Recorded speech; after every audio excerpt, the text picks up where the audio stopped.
terminado la presentación, el salario mínimo para 2013. Este es el cuadro donde se muestra la asignación del ingreso según cuentas nacionales entre el año 90 y el 2011.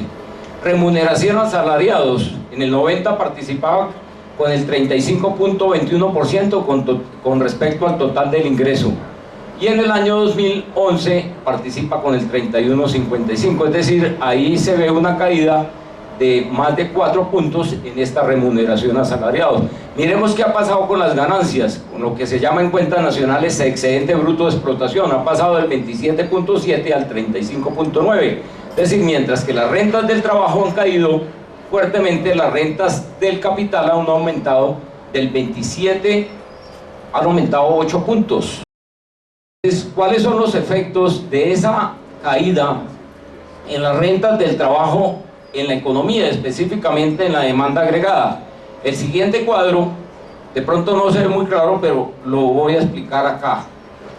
El consumo de hogares era en el año 90 el 67.55%, con respecto, estamos hablando de demanda agregada o gasto. En el año 2005 baja al 64%, y esta cifra sí es muy preocupante. En el 2011, según cuentas nacionales del DANE, baja al 61%. Es decir, el consumo interno se ha caído. ¿Por qué? Ahí está atrás, en el cuadro anterior, la explicación. El consumo interno se ha caído simplemente porque, según, recordando a Keynes, los que tienen la mayor capacidad de consumo, que son los trabajadores, porque tienen la alta propensión marginal a consumir, han visto caer drásticamente las rentas de ellos, las rentas del trabajo. Y ahí está entonces esa pérdida de 6 puntos en el consumo interno. Ahora, ¿qué podría uno decir con respecto a esto? Si el consumo interno se cae, pues simplemente vamos a depender más del mercado externo, que es la misma teoría del profesor César Giraldo, en el sentido y de Antonio, en el sentido de que si se pierde la fortaleza en el mercado interno, no hay que sino ir a buscar el mercado externo. Pero ¿cuál es el problema? Nosotros lo sabemos. Preguntémosle a Estados Unidos, preguntémosle a Europa, preguntémosle al Japón. El mercado interno, preguntémosle a los países asiáticos en 1997-98. El mercado externo es muy inestable. Y una economía, si quiere buscar estabilidad macroeconómica, tiene que buscar fortalecer su mercado interno. Y aquí en Colombia estamos viendo que, por el contrario, en lugar de fortalecerlo, por efectos rentas del trabajo que están cayendo, se ha estado afectando en los últimos años. Miremos ahora qué ha pasado con los otros países de América Latina, porque uno podría decir, bueno, pero si esto es un fenómeno mundial y de América Latina, pues el problema es mundial, el problema no es de política económica en Colombia, entonces no nos preocupemos. Miremos, estas son cifras de la CEPAL. Brasil pasa del 59.4 al 66%, incrementa muchísimo el consumo interno.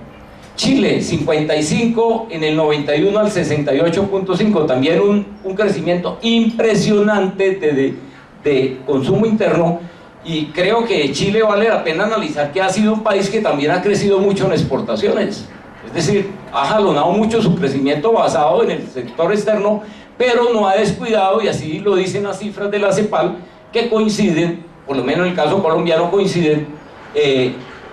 Chile, a pesar de que se ha aumentado mucho su producción para vender, también ha aumentado mucho su producción para satisfacer un mercado interno que cada día es muy fuerte. Inclusive aquí, este crecimiento de 13 puntos, diría que hay que aplaudir lo que se está haciendo allí.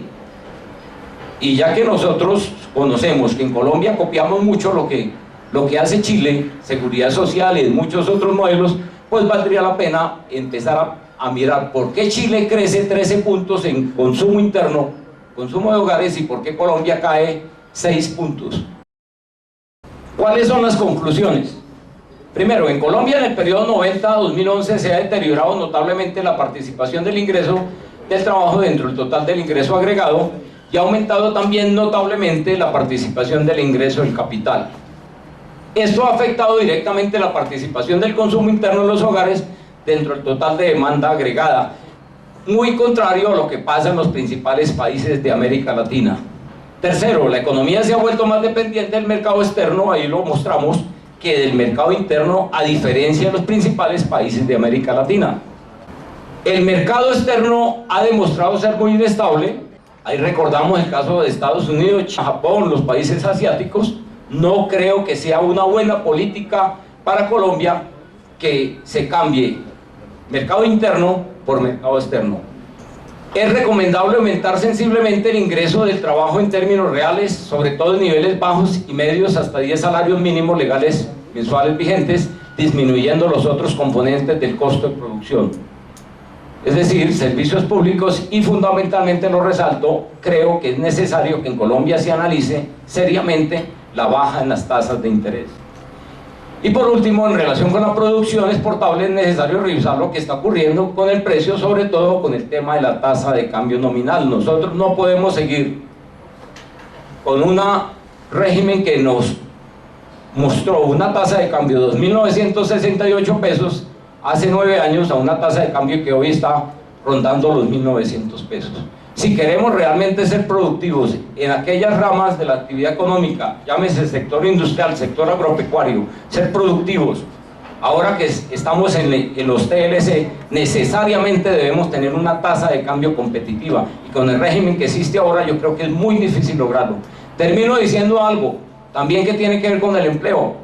¿Cómo se genera empleo? Pues dejando que los pensionados que tienen ya derechos adquiridos por convenciones se pensionan. Pues no, aquí el acto legislativo número 1 del 2005 prohibió que en las convenciones colectivas los derechos pensionales extralegales se pudieran utilizar, y aquí, o mucho menos eficiente, unas convenciones colectivas en el país que no pueden sacar la gente que ya tiene más de 50 años, que quiere entrar a esa empresa a reemplazar a ese viejo, porque aquí el acto legislativo número 1, contrariando los acuerdos de Colombia dentro del marco de la OIT, se lo han prohibido. Por eso, señor ministro, es que nuestra confederación, y esperamos tener el apoyo de todas las centrales obreras, le hemos pedido comedidamente a usted, mediante una carta de hace unas semanas, que por favor, ojalá en enero, cite a mesa de concertación para mirar el tema de las convenciones colectivas, los derechos extralegales, muchas gracias, y los acuerdos, el acto legislativo número 1 y los acuerdos dentro del marco de la OIT.